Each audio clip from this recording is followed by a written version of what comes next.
Hello everyone, I am Anand KV. I belongs to PGPPM 1921 batch of IM Trichy. Today I am going to talk about Atmanirbhar Bharat Abhiyan as part of my IEP project. So I'll be talking about the background of this scheme and who are all getting benefited, what is the magnitude and what are the challenges and the final conclusion. I will start with COVID-19. COVID-19 has brought many countries into a standstill kind of a situation, and Indian economy was also performing bad. And in fact, India was in a slowdown for last almost 1.5 to 2 years, and this back-to-back lockdown has further aggravated the situation, and the economy was in a declining trend. And finally, the Prime Minister of India came with a 20 lakh special package named as Atmanirbhar Bharat Abhiyan, which means self-reliant India. And he also felt the self-reliance is the only way and hope through which India can be an economic power for 21st century. And the self-reliant term, it can be either interpreted self-sufficiency and self reliance. So the self-sufficiency policy was followed for the first 30 years of Indian independence, and that time it was more through the import substitution and import restriction, and creating a restriction through high tariff wall. But this all didn't really help India to grow in a bigger way. And this time the entire dynamics is in a different side. The two objective of this scheme is, one is like infusing liquidity infusion or direct cash payment to the poor people who are really struggling from this lockdown and all. And second one is the develop the critical or growth sector into a self-reliant condition, or even bringing them into a global standard so that it can attract the global nations, and it can be competitive in global level.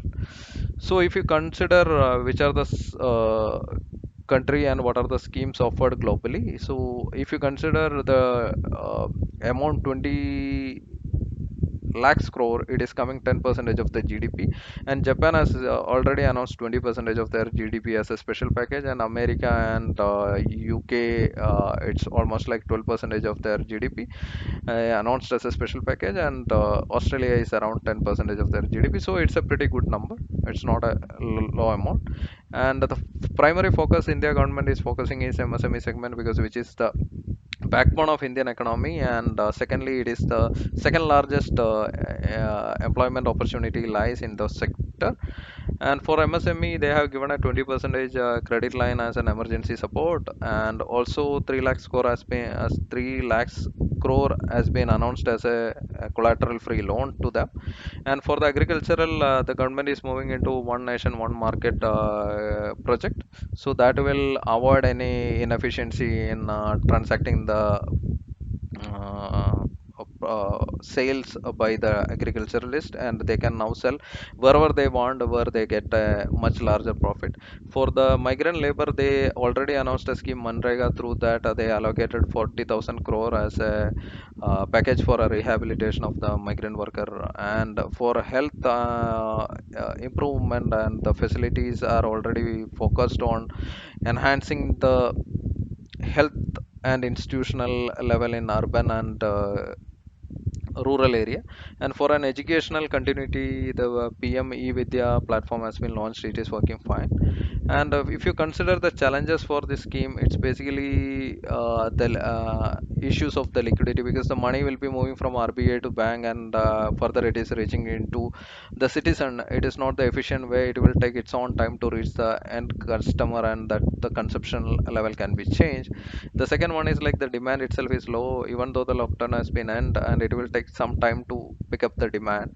And the third one is the forward and backward linkage of this scheme, because much focus has been given into the MSME segment, but MSME can only perform when the related segment also revive.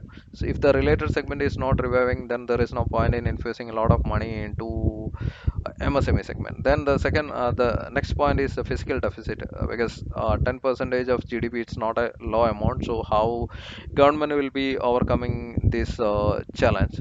And there is also a issue with the mobilizing finance, because government was thinking of selling off some of their public sector enterprises and getting that money to cover up the fiscal deficit. Now the challenge is like the companies in India who are having the capability to buy this kind of PSU, they are getting into debt. And if you are looking for a global investment kind of thing, the dollar it's at all-time high, so that will not be helpful for India.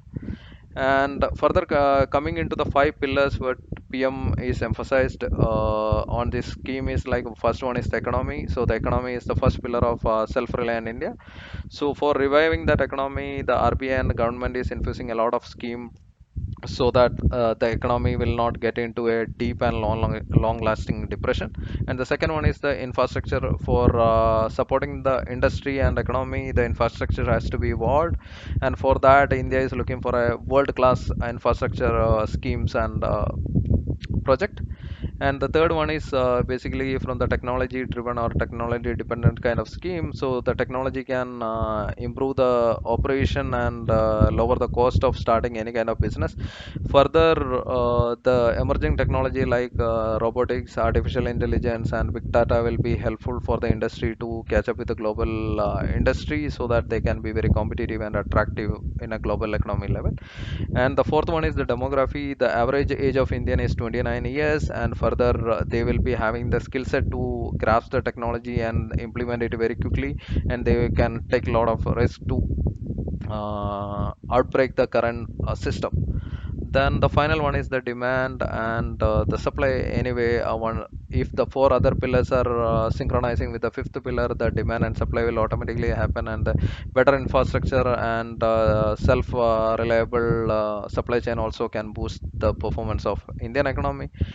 As a conclusion, I feel like Atmanirbhar Bharat is going to help the industry to overcome this current economic situation, and it can be a clear reform where the industry can look for a cheaper input, and so that they can get their output in a very competitive costing, so that they can serve India and they can also emerge like a global player, which can bring India into an economic power of 21st century.